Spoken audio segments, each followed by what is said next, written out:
Hola jóvenes, ¿cómo están? Me da mucho gusto saludarlos a través de este video que tiene la intención de ayudarnos a recuperar el tiempo y el tema o los temas que pues por el asunto del huracán Delta no pudimos tener según lo programado. Así es que por favor no dejen de revisar completo el video y de seguir las indicaciones que ahí se señalan. Vamos a ver dos grandes temas que pues están pendientes y que teníamos pensado platicar en la sesión que no pudimos tener. El primer gran tema que veremos se refiere al asunto de el mercado, o sea, las estructuras de mercado y los fallos del mercado, que es la última partecita que nos faltó de la primera presentación titulada El ámbito de la economía. Así es que terminaremos esta presentación con las últimas dos diapositivas que nos faltaban y después vamos a repasar el segundo gran tema que inicia con la siguiente presentación, cuyo archivo ustedes pueden encontrar, pueden descargar en el portal que hemos estado utilizando y que se refiere al conjunto de sistemas económicos que ha habido a lo largo de la existencia de la humanidad. Entonces el segundo gran tema, repito, se refiere a repasar, por lo menos a iniciar el repaso de los sistemas económicos. Así es que, pues para no invertir más tiempo, vamos a empezar con el cierre de la primera presentación.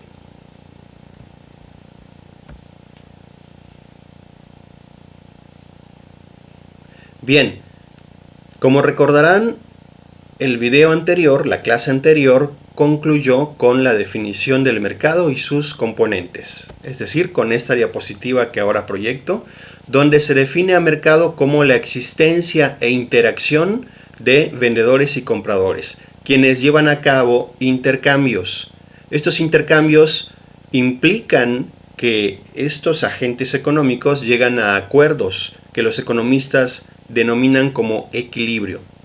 Y estos acuerdos o equilibrio implican que se define cuál es el volumen o cantidad total del bien o del factor productivo que está intercambiándose en el mercado, así como acuerdo en el pago por esos bienes o factores que se intercambian. Ese pago es pues en términos monetarios, así lo estamos entendiendo aquí. Por lo tanto, basta con que se presenten estos cuatro elementos para que digamos que el mercado existe. No tiene que estar limitado a un espacio físico necesariamente, sino que actualmente pueden ser comunicaciones electrónicas los mercados, pero sí es importante, sí es necesario que estén estos cuatro elementos, que son 1. La oferta, que está integrada por los que van a vender. 2. La demanda, que está integrada por aquellos que van a comprar. 3. La cantidad de equilibrio, que es ese volumen total del bien o factor que se va a intercambiar. Y por último, el precio de equilibrio, que es cuánto dinero se va a pagar por cada unidad de lo que se va a intercambiar. Bien, esto ya fue explicado, así es que de una vez me voy a la siguiente diapositiva. Bien, una vez que vimos qué es el mercado, de hecho es un concepto muy importante para nuestro sistema económico, ahora tenemos que platicar de lo que se llaman estructuras de mercado. Las estructuras de mercado es, digámoslo así, la clasificación, los tipos de mercados que existen de acuerdo con, para empezar, qué tanta competencia hay en ellos. Así es que observemos esta flecha doble. En esta flecha se mide el grado de competencia. A la derecha hay más competencia en el mercado. A la izquierda hay menos competencia en el mercado. ¿Qué significa la competencia?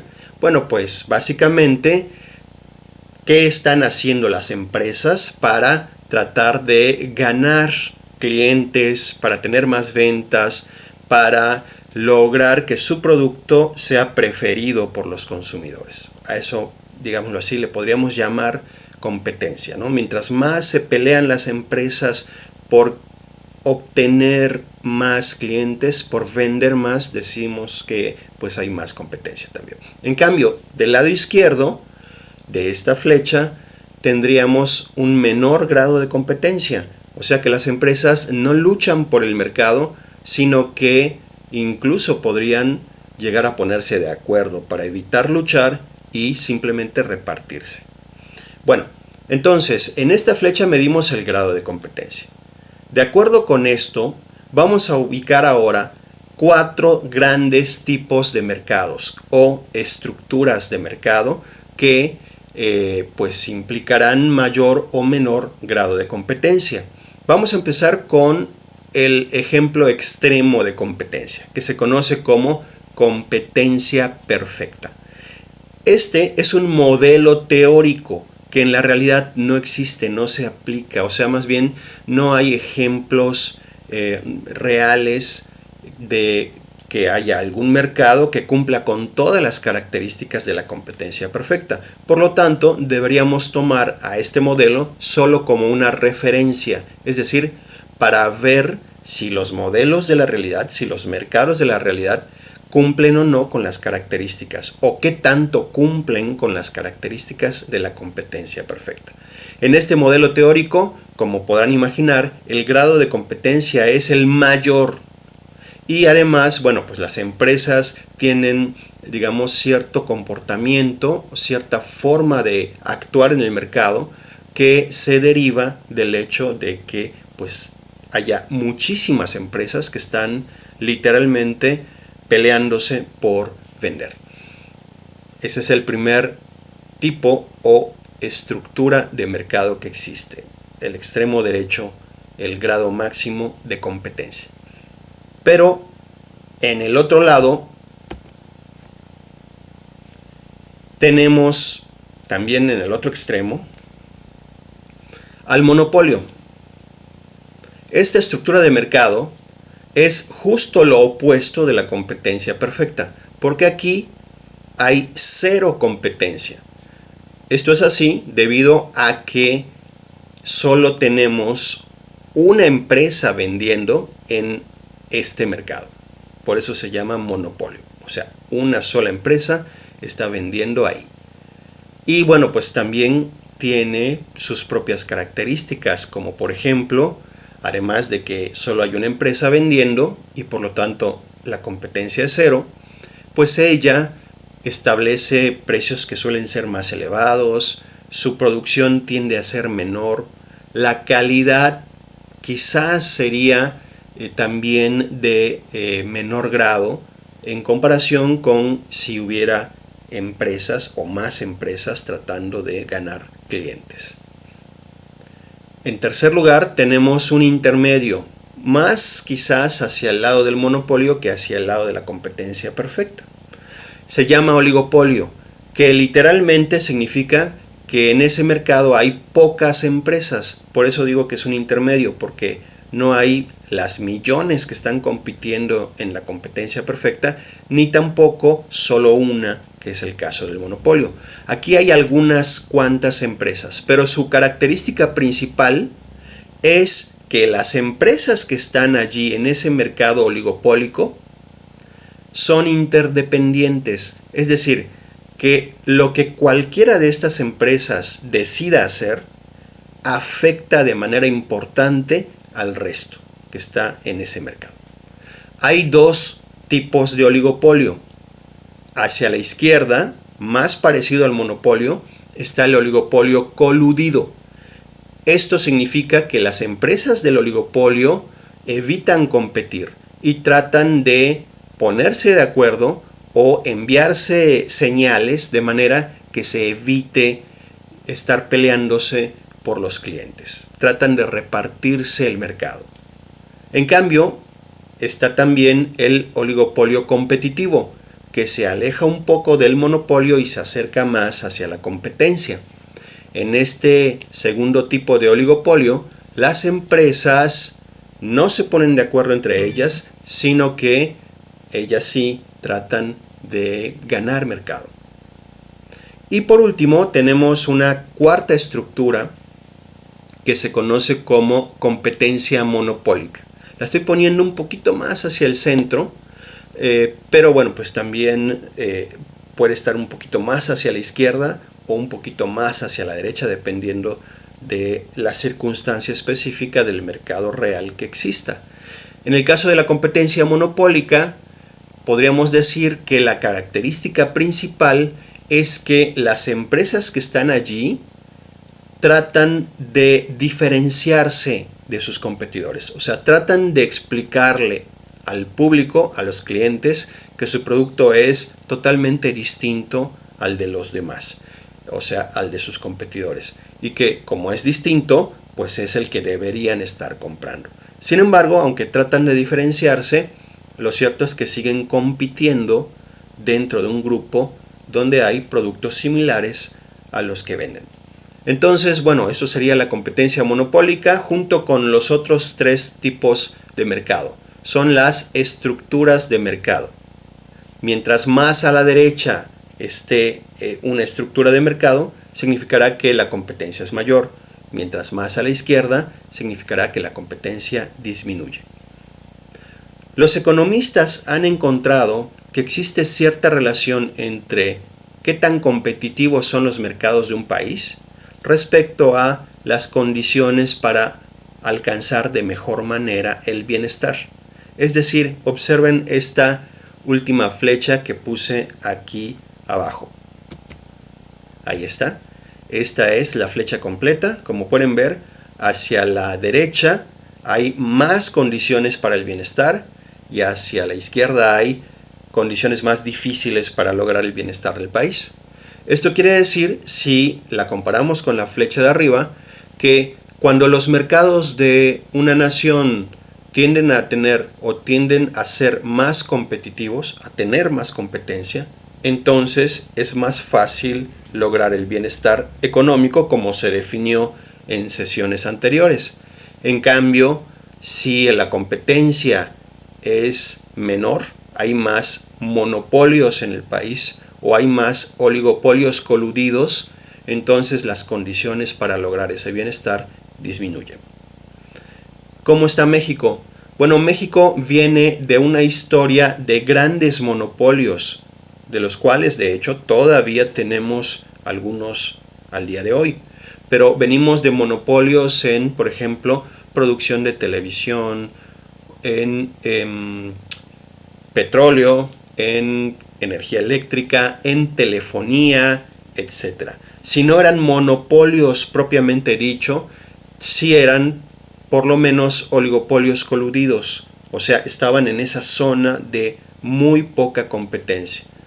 Y lo que ha hecho México de unos 50, 40 años a la fecha ha sido tratar de liberar, de permitir más competencia en los mercados, ¿no? De manera que el de comunicaciones, como en el caso de la tele o en el caso de la telefonía, bueno, pues se ha tratado de abrir para que haya más competencia, con objeto de que los precios bajen, aumente la producción y la población pueda adquirir esos bienes y así satisfacer sus necesidades.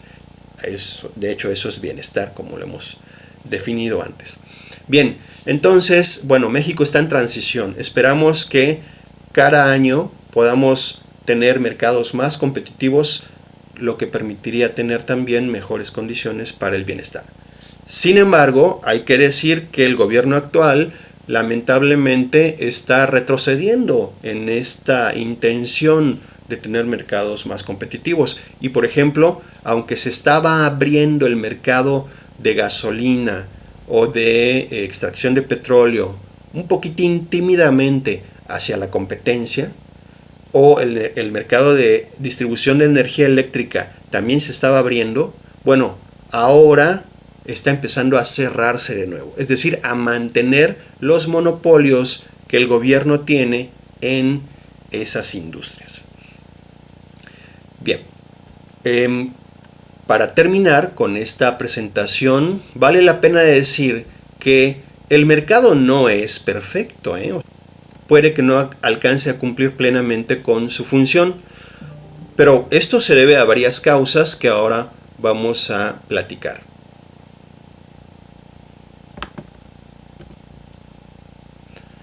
Esta diapositiva entonces hace un repaso de las deficiencias del mercado.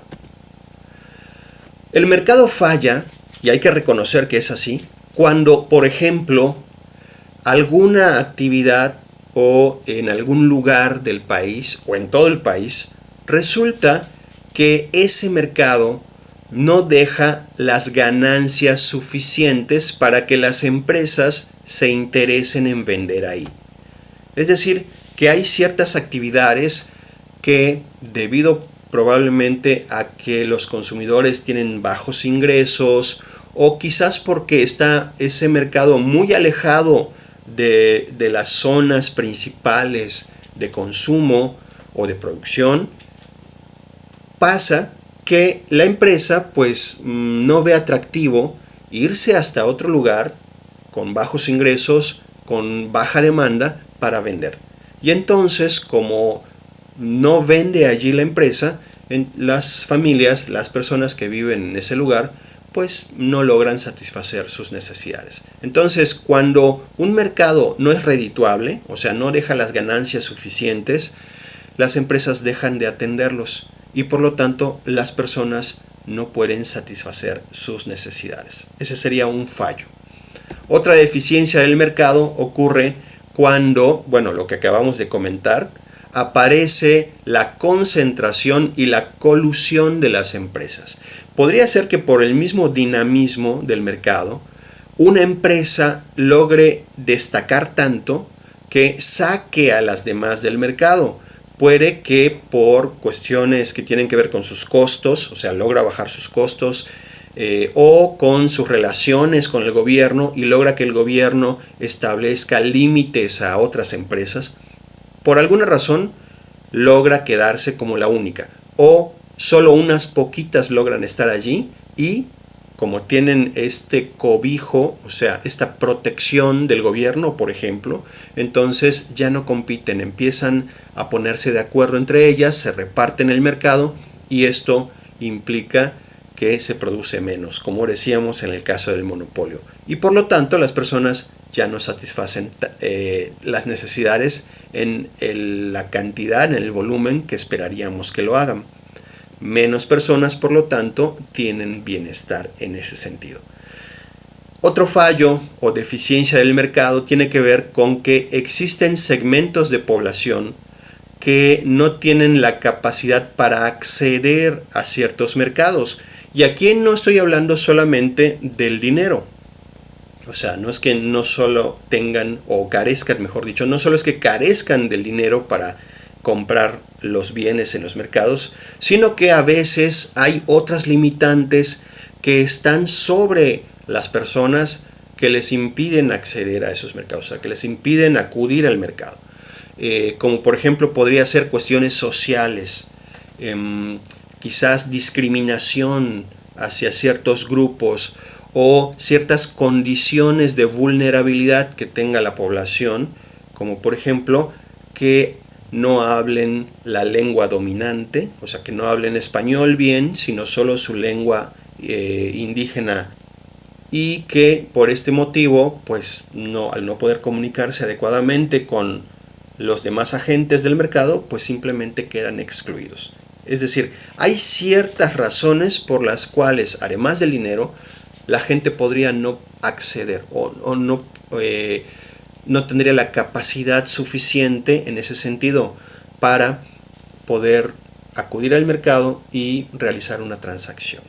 Entonces, bueno, esta sería la tercera deficiencia. En los tres casos ocurre, por lo tanto, que el mercado ya no cumple con esa característica de llegar a acuerdos, de establecer el volumen de intercambio o cantidad de equilibrio y el precio que se debe pagar por cada unidad que se va a intercambiar. Por lo tanto, cuando el gobierno ve que algún mercado falla, no logra su propósito, es cuando más se empieza a hablar de intervenir en ellos.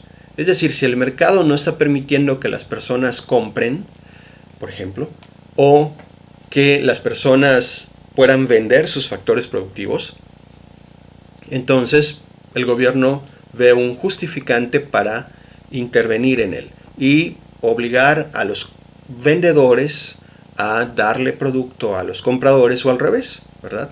O sea, obligar a los compradores a adquirir lo que los vendedores están tratando de colocar en ese mercado. Entonces, de alguna u otra manera, el gobierno trata de intervenir en estos casos para que, pues, entre comillas, el mercado funcione.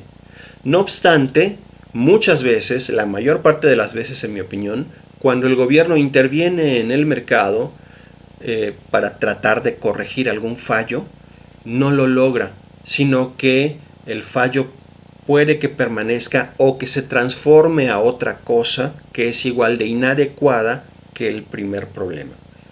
Y esto muchas veces ocurre, repito, por el hecho de que pues estas acciones de gobierno que intervienen en el mercado no están sustentadas, no están fundamentadas en lo que establece la ciencia económica. Así es que toda intervención del gobierno en los mercados debería tener esta posibilidad de conocer lo que establece, lo que plantea la ciencia económica, para que a partir de allí se defina una política adecuada. Bien, y con esto terminamos este tema de el mercado que viene dentro de esta primera presentación. Por fin ya terminamos con esto. Y ahora vamos a pasar inmediatamente al siguiente tema. Pero antes quisiera yo comentarles que ya que terminamos esta primera presentación, el ámbito de la economía, podemos ya resolver la cuarta actividad que está disponible en la plataforma ACP IDEA. Esta actividad número 4 cierra igual que la actividad número 3, es decir, su fecha límite es el domingo que sigue a la publicación de este video.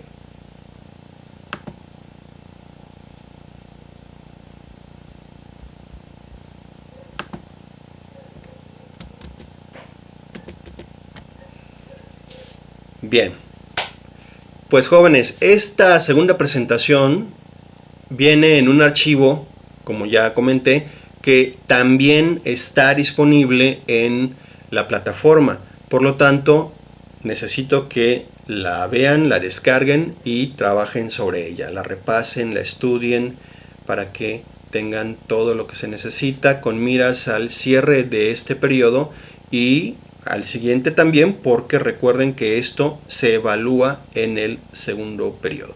Así es que, bueno, el título de este nuevo tema es Sistemas Económicos. Como ustedes recordarán, sistema económico es esa estructura que los seres humanos creamos para poder atender los problemas económicos, especialmente para lograr el bienestar de todos los habitantes de ese país. Bien, entonces es muy importante que veamos cómo han evolucionado estos sistemas, o sea, cómo hemos pasado de lo que había hace miles de años a lo que tenemos hoy. Así es que bueno, pues vamos a empezar con este tema. Lo leo. A lo largo de la existencia humana han aparecido diversos sistemas económicos. Por cierto, a los sistemas económicos también suele llamárseles modos de producción. Aquí vamos a tomar como sinónimos o bueno, como conceptos muy parecidos el de sistema económico y modo de producción, pero yo preferiré referirme a ellos como sistemas económicos. Estos sistemas aparecieron en ciertas épocas reflejando las características que se tenía en aquel momento, como las condiciones de vida, el grado de avance tecnológico, cómo se organizaban en esos momentos, entre muchas otras variables, entre muchos otros aspectos. Los sistemas económicos más conocidos no son los únicos, hay que tener esto en cuenta, pero sí los que vamos a estudiar aquí, por lo menos por ser tan comunes Son 5. Primero, la comunidad primitiva fue el primero que apareció. Segundo, le siguió el esclavismo. Después apareció, en tercer lugar, el feudalismo. Y por último aparecieron los que todavía existen el día de hoy, que son la economía de mercado y la economía planificada o centralizada. ¿Ok? Estos 5 son los que vamos a platicar a partir de ahora. Revisemos uno por uno, pero antes vamos a tratar de ubicar estos sistemas económicos en una línea de tiempo. Por favor, tengan en cuenta que no hay fechas únicas para decir que un sistema terminó y comenzó el siguiente. O sea, no es un solo día en el que se dio el cambio, sino que frecuentemente ocurrió la transformación de un sistema a otro a lo largo de décadas o siglos incluso. Así es que, bueno, las referencias de tiempo que daré aquí son solo para tomarlas como, digámoslo así, puntos generales, ¿no? O sea, para ubicarnos en el periodo de que estemos hablando. Bueno, trazo la línea de tiempo, solo que noten que esta línea de tiempo del lado izquierdo tiene unos segmentos. O sea, quiere decir que aquí en este lado izquierdo esta línea es discontinua.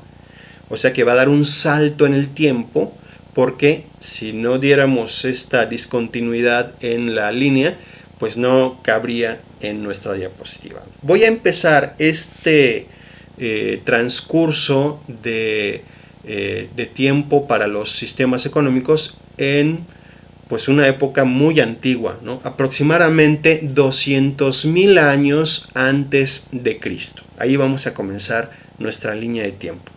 Y luego voy a poner otra marca más a la derecha hasta 5.000 años antes de Cristo. O sea que en este intervalo que está del lado izquierdo que acabo de marcar, pues hay 195.000 años. Por eso estoy poniendo esta discontinuidad en la línea, porque allí estará contenido todo este tiempo que acabamos de comentar.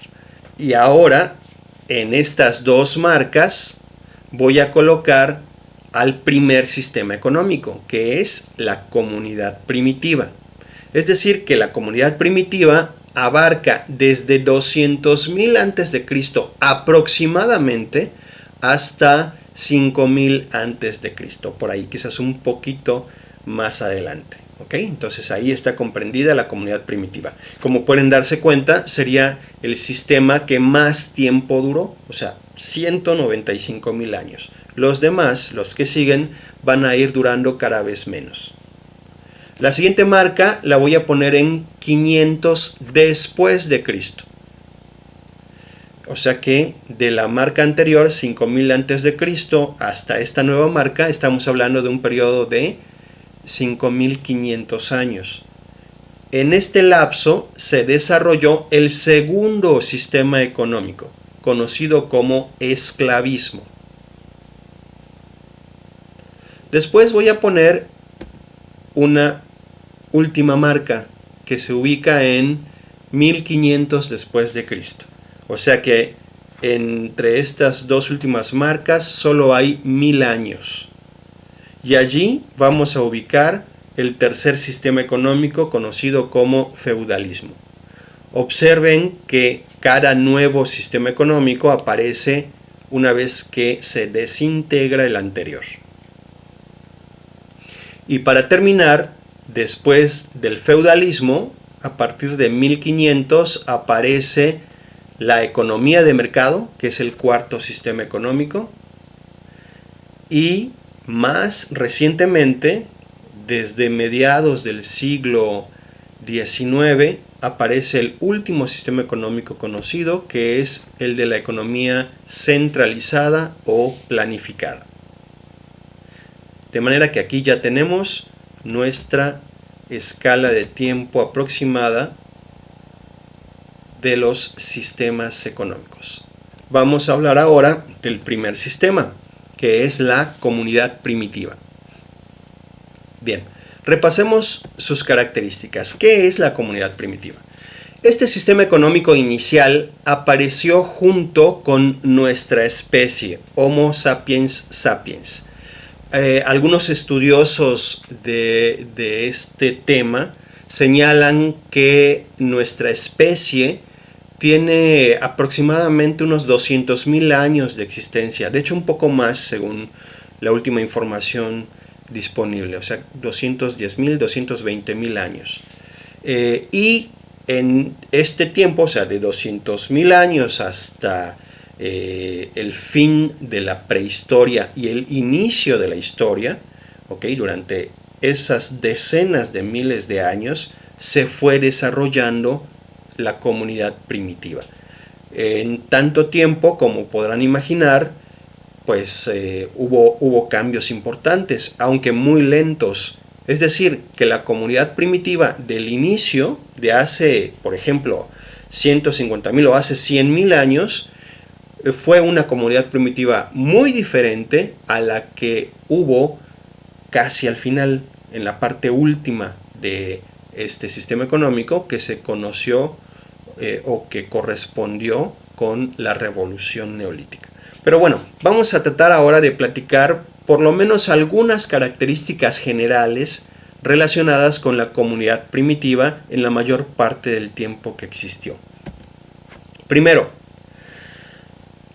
en este sistema los seres humanos pues se agrupaban en clanes o en tribus, que eran conjuntos pequeños de personas que estaban vinculados entre sí, o sea que eran parientes, ¿no? En algunos momentos, dado que no conseguían estos clanes recursos para poder sobrevivir, no conseguían cómo alimentarse, por ejemplo, o algún lugar para resguardarse, muchos de ellos pues terminaban muriendo. Y bueno, pues la humanidad tuvo alzas y bajas en su número a lo largo de todo este periodo. Otra característica es que estos clanes, estos primeros seres humanos, eran nómadas. Esto significa que los clanes no se quedaban en un solo lugar, sino que migraban buscando el sustento, es decir, tratando de encontrar alimentos, frutos, cazando animales, utilizando su piel para cubrirse o buscando lugares donde resguardarse, agua, etc. Así es que, bueno, cuando en algún lugar se agotaban estos recursos, entonces ellos tenían que moverse. Y fue gracias a esta característica que el ser humano dejó las regiones donde inicialmente estuvo, donde apareció, y llegó, migró hacia otras regiones. O sea, fue descubriendo que el mundo era más grande que solo el lugar donde se encontraba. Bien, otra característica es que al principio en estos clanes regía el matriarcado, o eso es lo que suponemos. ¿Por qué? Porque la mujer tenía un lugar importantísimo inicialmente. O sea, estamos hablando de una época en la que no había leyes propiamente dichas o no había contratos. Y bueno, pues una mujer pues podía tener descendencia de varias parejas. Y en ese sentido, pues todos sabían quién era su madre, pero no había certeza en muchos casos de quién era el padre de cada uno de los integrantes del clan. Por lo tanto, se veneraba mucho más a la madre que al padre. Y en ese sentido es que tuvo este papel importante la mujer dentro de la estructura del clan. Y esto pues es lo que da lugar al matriarcado. Otra característica importante es que no había clases sociales como las entendemos ahora, porque pues todos eran iguales. Es decir, bueno, como eran parientes, eran primos o eran tíos, sobrinos, bueno, pues había un respeto y había un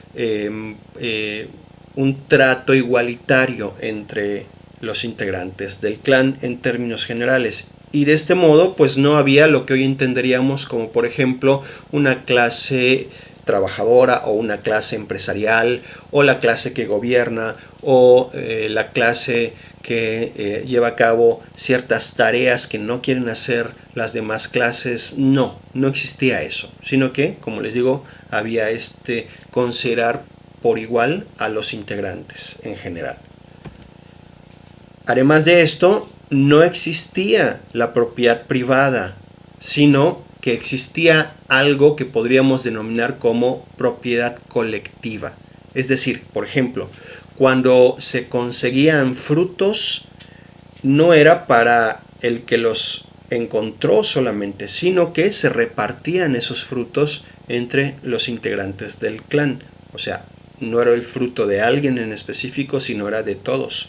Lo mismo pasaba con los animales que cazaban o con las piedras que usaban como herramientas y con las pieles que se ponían. O sea, era compartido, digámoslo así, lo que conseguían estos clanes. Aquí tenemos una escena propia de la comunidad primitiva, donde vemos a una pareja que está resguardándose en una caverna. No tenían casas, sino que tenían que encontrar algún lugar, alguna saliente, alguna cueva, algo que les permitiera protegerse, por ejemplo, del clima o de algún peligro, de algún animal depredador, y donde, bueno, pues pudieran establecerse mientras conseguían otro tipo de alimentos o tenían que emigrar a otras regiones para poder sobrevivir. Bueno, entonces, como pueden darse cuenta, son personas que apenas y usan algo para cubrirse, que cazan directamente los animales, o sea, ellos consiguen su alimento. Además hay una división natural del trabajo. A los hombres varones se les considera más fuerte físicamente en promedio que a las mujeres, y por lo tanto los hombres llevan a cabo tareas más en el exterior y las mujeres utilizan sus habilidades para tareas más relacionadas con el lugar donde están en ese momento.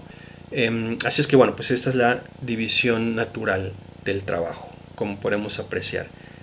Y bueno, pues se utilizan ciertas herramientas de piedra, madera y algunos utensilios. También hay herramientas de hueso, como pueden ver en el fondo de la caverna en esta imagen.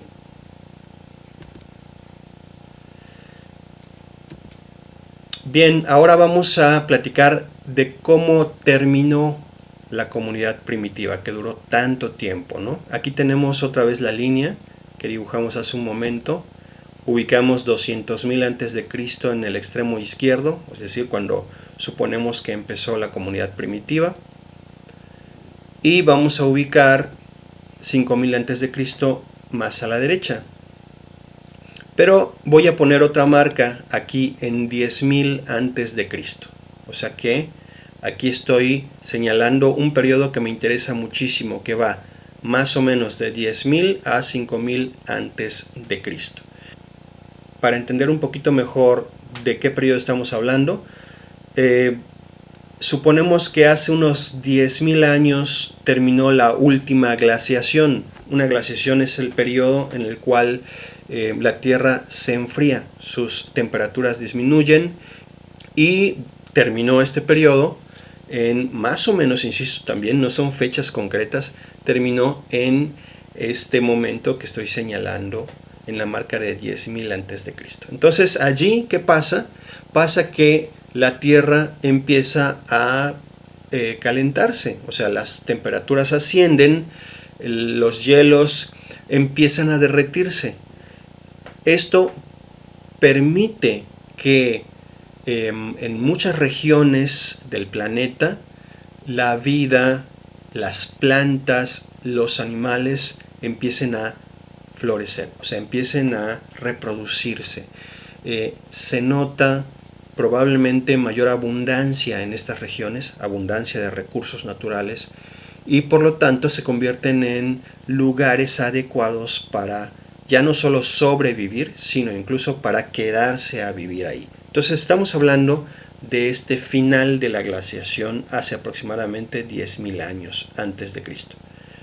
Y en el otro lado tenemos que pues hacia 5.000 antes de Cristo o un poco después, 4.000, 3.000 antes de Cristo, empiezan a aparecer las primeras evidencias de escritura. O sea, el ser humano ya utiliza símbolos para expresarse gráficamente.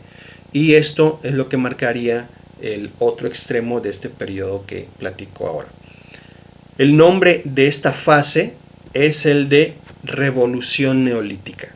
La Revolución Neolítica es la parte final de la comunidad primitiva y el inicio de la siguiente etapa, que es el esclavismo. O sea que esta Revolución Neolítica es muy importante para lo que estamos estudiando, porque en ella se dan los cambios que terminan con el sistema anterior y dan lugar al nuevo sistema. ¿En qué consistió la Revolución Neolítica? Bueno, aquí vamos a comentar algunas de sus características. Debido a este mejoramiento climático, esos clanes que estuvieron vagando por la Tierra durante decenas de miles de años se volvieron sedentarios. Esto quiere decir que se establecieron en regiones concretas, ya no siguieron migrando, sino que encontraron, para empezar, estas zonas fértiles que les platicaba hace unos segundos y pues se asentaron allí, empezaron a vivir de manera permanente en esas zonas. Es decir, la Revolución Neolítica es un cambio en la tecnología que se utilizaba, en la forma en la que se producía, un cambio en el estilo de vida, en los bienes que utilizaban, en cómo se dividían el trabajo, etc. Y esta revolución es la que terminó con la comunidad primitiva e inauguró el siguiente sistema económico. En primer lugar, es aquí cuando se descubre la agricultura y se domestican los animales que ahora conocemos como de granja o para consumo del ser humano.